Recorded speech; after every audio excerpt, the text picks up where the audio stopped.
जय श्री राम। सभी संत कल्याण वाणी के श्रोताओं का मेरे चैनल में हार्दिक स्वागत है। सबसे प्रार्थना है कृपया मेरे चैनल को सब्सक्राइब करें।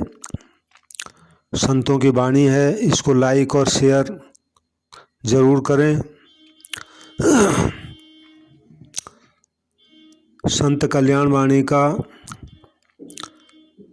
12वां भाग आपके सामने में रख रहा हूँ। पूज्य सेठ जी की अमृत वाणी है। कल्याण पत्रिका में ये छपती है। कल्याण नामक पहला ही लेख होता है। तो पूज्य सेठ जी कहते हैं, याद रखो यहाँ कोई भी वस्तु, प्राणी, परिस्थिति, पदार्थ ऐसा नहीं है जो तुम्हारा मेरा हो, जो तुम्हारी ममता को सार्थक करता हो। यह महामोह है जो तुम सांसारिक प्राणी पदार्थों को मेरा मानते हो, उनमें ममता रखते हो और संसार की अधिक से अधिक वस्तुओं को मेरी बनाना चाहते हो, उन पर मिथ्या ममता की मुहर लगाना चाहते हो। जय श्री राम। याद रखो जहाँ मेरा है वहीं पराया है। कोई तुम्हारी ममता की वस्तु है तो कोई दूसरों की। अपनी ममता की वस्तुओं में तुम्हारी आसक्ति है, दूसरों की ममता की वस्तुओं के प्रति तुम्हारे मन में उपेक्षा है या द्वेष है। इसी से ममता की वस्तु के छिन जाने पर, नष्ट हो जाने पर या नष्ट होने की संभावना पर ही तुम दुखी हो जाते हो। अपने को अत्यंत संकटग्रस्त और भाग्यहीन मानते हो। दूसरे की ममता की वस्तु के नाश पर तुम या तो उपेक्षा करते हो या सुखी होते हो। राग द्वेष का यही परिणाम है। कुछ प्राणी पदार्थों में ममता होने पर समता नष्ट हो जाती है और फलतः राग द्वेष पुष्ट हो जाते हैं, जो नए नए मानसिक और शारीरिक पापों तथा दुखों के कारण होते हैं। जय श्री राम।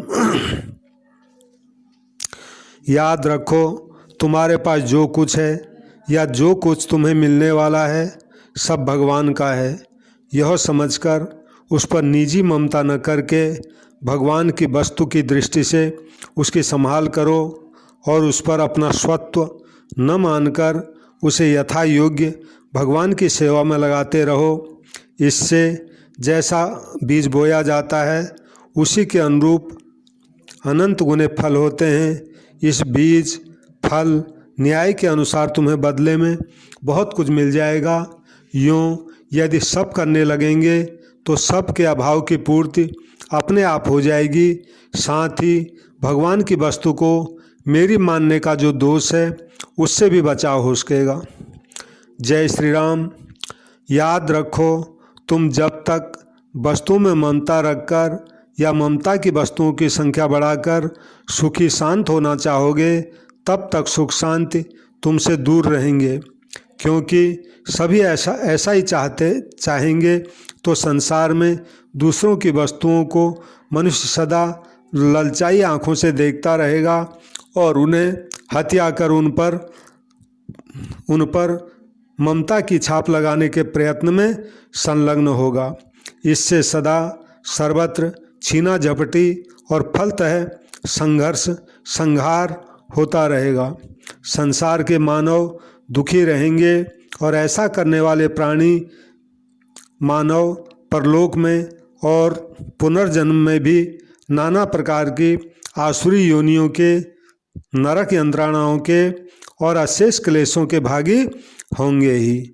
जय श्री राम। याद रखो जो मानव इस प्रकार ममता, राग द्वेष, उनके फलस्वरूप पाप तथा दुख भोग की परंपरा में जीवन बिताता रहेगा, वह मानव जीवन के एकमात्र परम तथा चरम लक्ष्य भगवत प्राप्ति से वंचित रह जाएगा, जिसकी प्राप्ति मानवेतर योनियों में होती ही नहीं है। अतएव संसार के किसी भी प्राणी, पदार्थ, वस्तु, परिस्थिति में ममता न कर नित्य सत्य सनातन सर्वाधार भगवान के श्री चरणों में ममता करो, फिर सर्वत्र समता हो जाएगी। राग द्वेष रहेंगे नहीं, पाप होंगे नहीं, दुख तथा नरकों से एवं नारकी योनियों से छुटकारा मिला रहेगा और मानव जीवन की चरम सफलता रूप भगवत प्राप्ति भगवत कृपा से हो जाएगी। जय श्री राम। शिव शिव। तो ये कल्याण का 12वां भाग है। अब श्री रामचरितमानस जी में माता सुमित्रा जी ने लक्ष्मण जी को उपदेश दिया था। जब लक्ष्मण जी श्री सीताराम जी के साथ बन जाने के लिए माता से आज्ञा पूछने आए थे कि जाऊं या नहीं जाऊं, तो माता सुमित्रा क्या कहती है लखन जी को, ये इसमें लिखा है।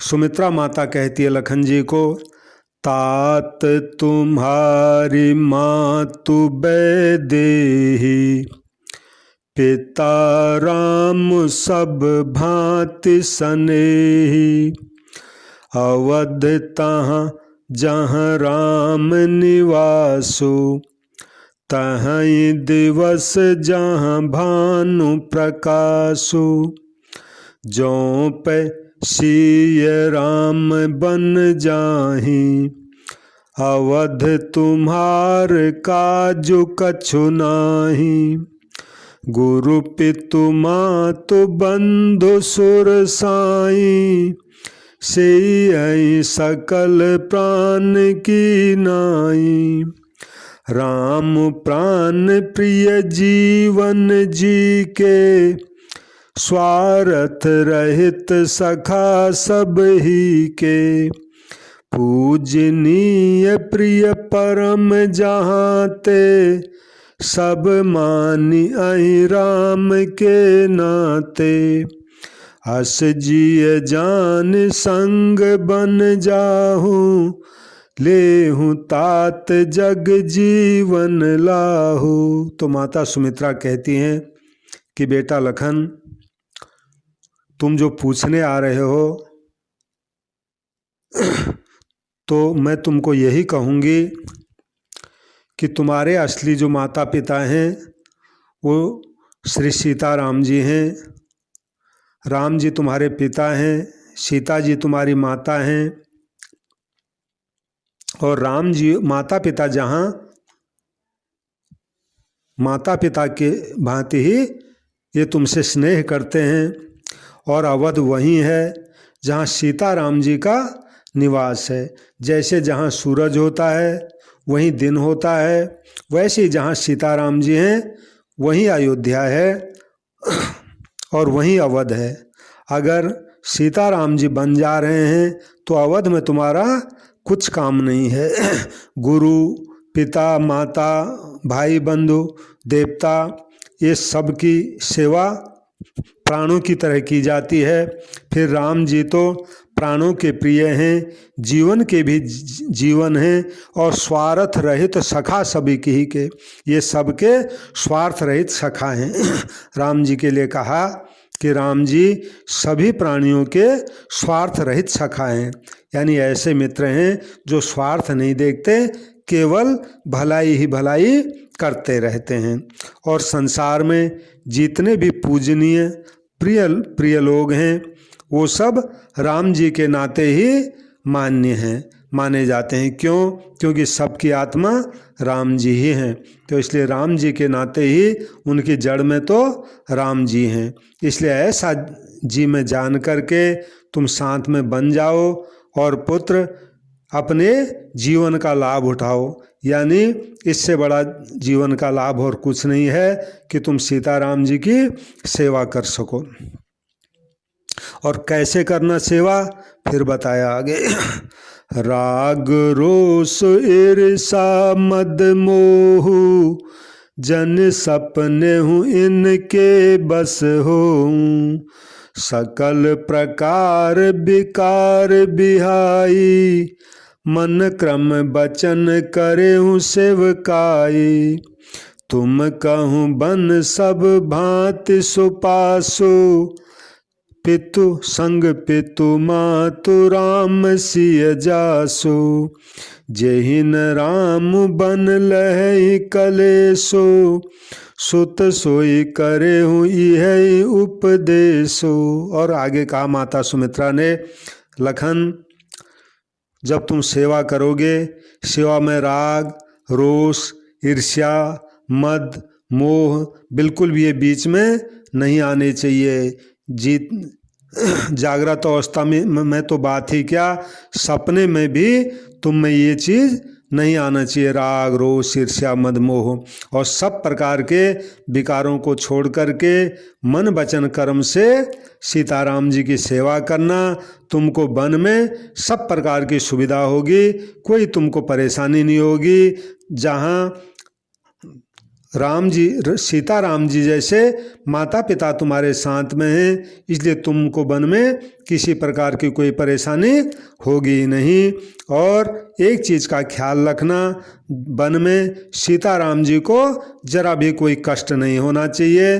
बस यही मेरा तुमको उपदेश है, प्रसन्न चित्त से तुम सीताराम जी के साथ जाओ, यही मेरा उपदेश है पुत्र तुमको। जय सिया राम, जय सिया राम, जय सिया राम।